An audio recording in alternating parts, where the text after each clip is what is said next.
தமிழ்நாடு அரசியல் எப்படி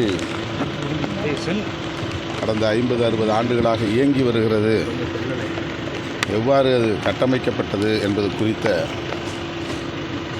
பேச்சில் எம்ஜிஆர் அவர்களை பற்றியும் நான் குறிப்பிட்டேன். அவ்வளவுதான். எம்ஜிஆர் அவர்கள் மீது எனக்கு மிகுந்த மதிப்பு உண்டு. ஜெயலலிதா அம்மையார் மீதும் அதீதமான மதிப்பு உண்டு. அவர்களை பலமுறை நான் மனம் திறந்து பாராட்டியிருக்கிறேன். தமிழ்நாட்டு அரசியல் எப்படி கலைஞரை மையப்படுத்தி அவருக்கு எதிரான ஒரு எதிர்ப்பு அரசியலாக மாறியது என்று அவருடைய நினைவேந்தல் நிகழ்வில் பேசினேன். அவ்வளவுதான். எம்ஜிஆர் அவர்களை அவமதிக்கும் நோக்கம் என்னிடத்தில் இல்லை. இப்போ மீண்டும் திமுக கூட்டணியில் கருத்து வேறுபாடு இருக்குன்னு எடப்பாடி சொல்லியிருக்காரு. இன்னும் 8 மாத காலம் இருக்குது, நாங்கள் பெரிய கூட்டணி அமைப்புன்னு சொல்லியிருக்கோம்.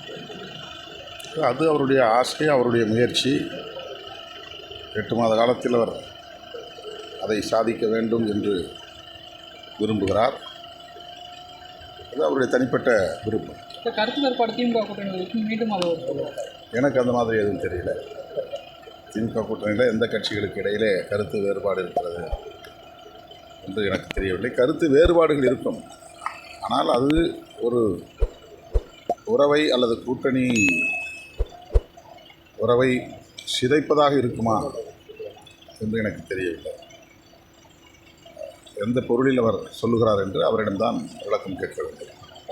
பாமக பொதுக்குழு ஏன்னா நீங்கள் அன்புமணியும் ராமதாஸும் இணைஞ்சு தான் தேர்தலை சந்திப்பாங்க. ஆனால் விரிசல் அதிகமாகிட்டே போகுது. அதில் நான் கருத்து சொல்ல விரும்பவில்லை. இல்லை, ஜெயலலிதா ஒரு கம்யூனிட்டிக்குள்ளே சுருக்குறாங்க அப்படின்ற விஷயத்தை நீங்கள் அது மாதிரி திருமாவளவன் அந்த கம்யூனிட்டிக்குள்ளே சுருக்க முடியுமா அப்படின்னு சொல்லிட்டு செம்மல் பேசியிருக்கார் சார். அதுக்கு என்ன பேசுகிறேன்? முன்னாள் அமைச்சர் செம்மலை முன்னாள் அமைச்சர் என்ன கேட்டார்?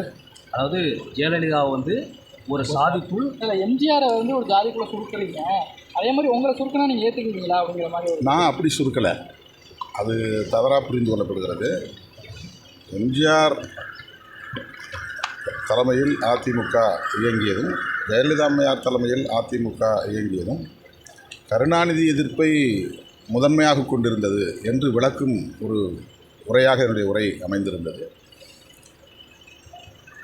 அப்போது ஜெயலலிதா அம்மையார் தன்னை ஒரு பார்ப்பன பெண்மணி என்றே பகிரங்கமாக சட்டப்பேரவையில் அறிவித்து கொண்டார். அதனால் அதிமுக மீதான விமர்சனம் இங்கே பார்ப்பனர்கள் அல்லது பார்ப்பனியம் என்கிற சமூகத்தினரால் அல்லது சக்திகளால் பெரிய அளவில் விமர்சிக்கப்படவில்லை. கலைஞரை எதிர்த்த அளவுக்கு, விமர்சித்த அளவுக்கு அந்த ஒரு குறிப்பிட்ட சக்திகள் அதிமுகவையோ அல்லது எம்ஜிஆர் அவர்களையோ அல்லது ஜெயலலிதா அம்மையார் அவர்களையோ அவர்கள் ஒரு பகையாக கருதவில்லை, எதிரியாக கருதவில்லை. இந்த பொருளில் நான் அதை சொன்னேன். அவ்வளோதான். அவர்களை அப்படி சுருக்க முடியாது. எம்ஜிஆர் அதை கடந்தவர், ஜெயலலிதா அம்மையாரும் அந்த எல்லைகளை கடந்தவர் என்பது எல்லோருக்கும் தெரியும்.